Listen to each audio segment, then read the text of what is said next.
Boa noite.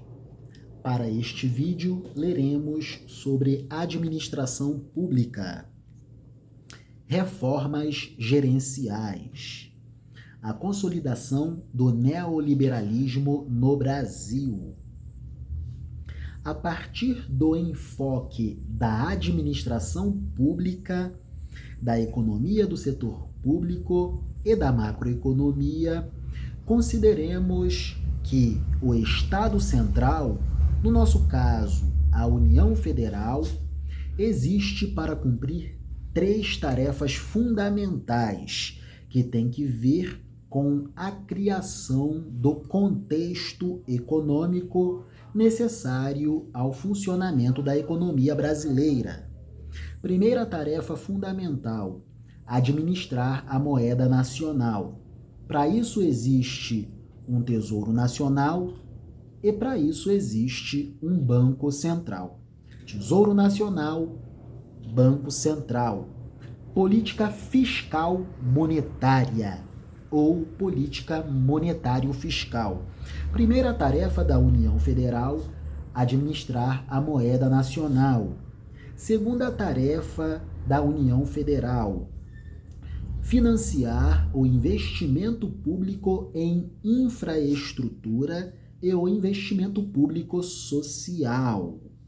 Terceira tarefa: prestar serviços públicos fundamentais ao desenvolvimento humano da sociedade brasileira. Três tarefas fundamentais. Ao texto. É inequívoco e sem dúvida alguma que as reformas gerenciais vividas pelo Brasil e por diversos países da América Latina na década de 1990 foram guiadas pela dinâmica econômica e fiscal, moduladas pelos órgãos de cooperação e fomento multilaterais, como o Fundo Monetário Internacional, FMI, e o Banco Mundial. O legado reformista é claramente imperfeito e inacabado. As resistências de uma quantidade muito grande de atores e fatores conjunturais imprevisíveis fizeram de sua implementação um conjunto de falhas sequenciais, utilizando a expressão de Rezende.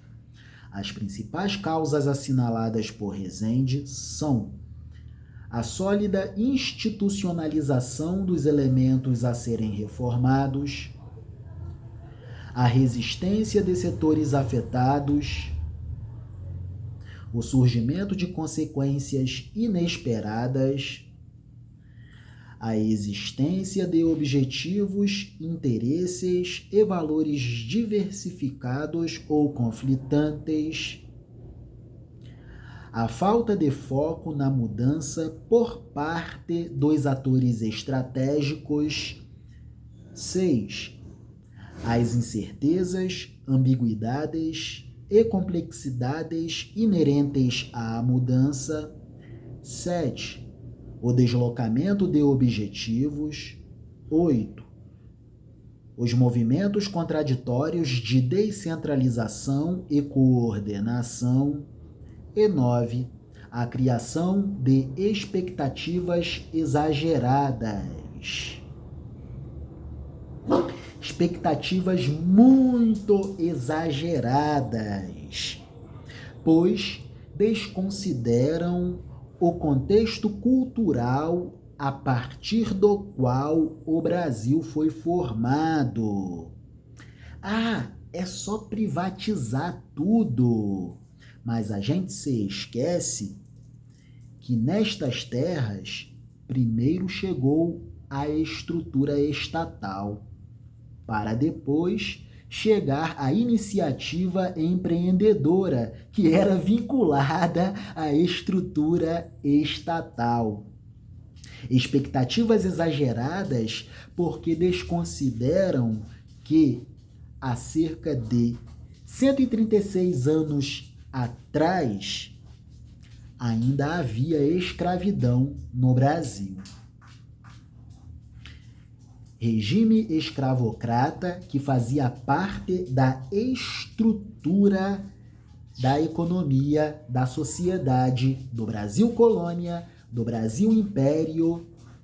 E assunto, a escravidão, a escravatura, o regime escravocrata não foi conversa na República. Não se conversou sobre modos de incorporar cidadania aos ex-escravos, incorporá-los no mercado de trabalho formal, incorporá-los ao universo educacional. Por isso, as expectativas são muito exageradas. Exageradas também porque desconsideram que o impulso industrializante no Brasil veio a partir de iniciativas estatais. Por isso, são sempre frustradas as expectativas exageradas no que tem que ver com as conversas privatizantes. A posição era claramente rolling back the state, isto é, quanto menos Estado, melhor. Na contramão do modelo keynesiano do pós-guerra, as reformas propunham métricas privadas de desempenho, equilíbrio fiscal, manejo rígido do orçamento público e maior controle privado e social sobre a instância estatal.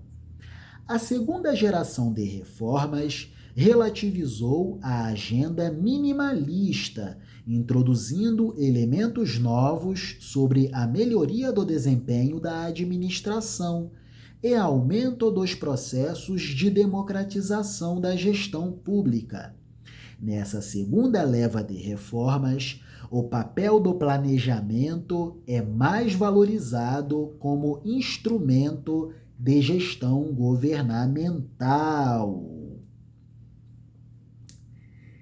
Lembram lá no início das 3 tarefas do Estado Central? No nosso caso, as 3 tarefas da União Federal Brasileira? Utilizaremos essas informações agora. Adendo constitucional, contextualizatório e atualizante. Artigo 174 da Constituição da República Federativa do Brasil.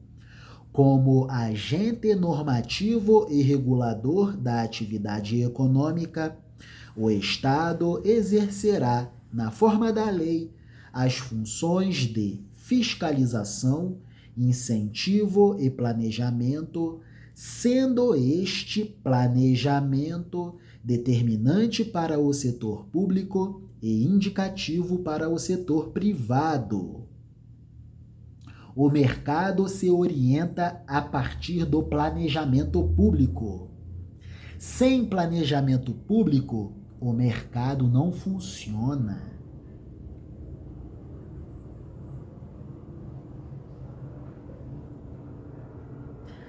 Parágrafo 1º do artigo 174.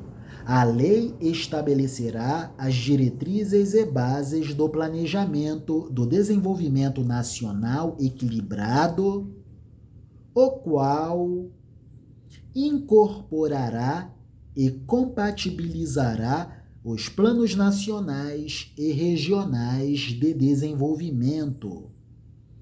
Planejamento público de médio e longo prazo e integração econômico-regional.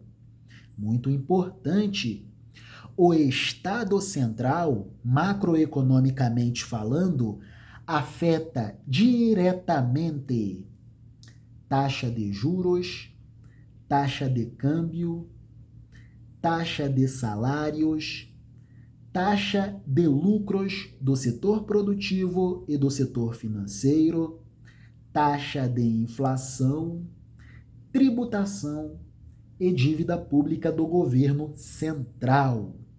Por isso, o Estado Central é importantíssimo para o funcionamento da economia.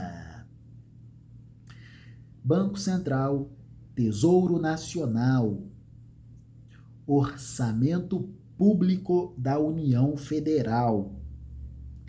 É o Estado quem induz e indica para onde se dará o desenvolvimento econômico da sociedade. O Estado Central cumpre 3 tarefas fundamentais: a administração da moeda nacional, que tem que ver com a administração do serviço da dívida, financiamento do investimento público em infraestruturas e investimento público social e prestação de serviços públicos fundamentais ao desenvolvimento humano da sociedade. É isso. Administração pública.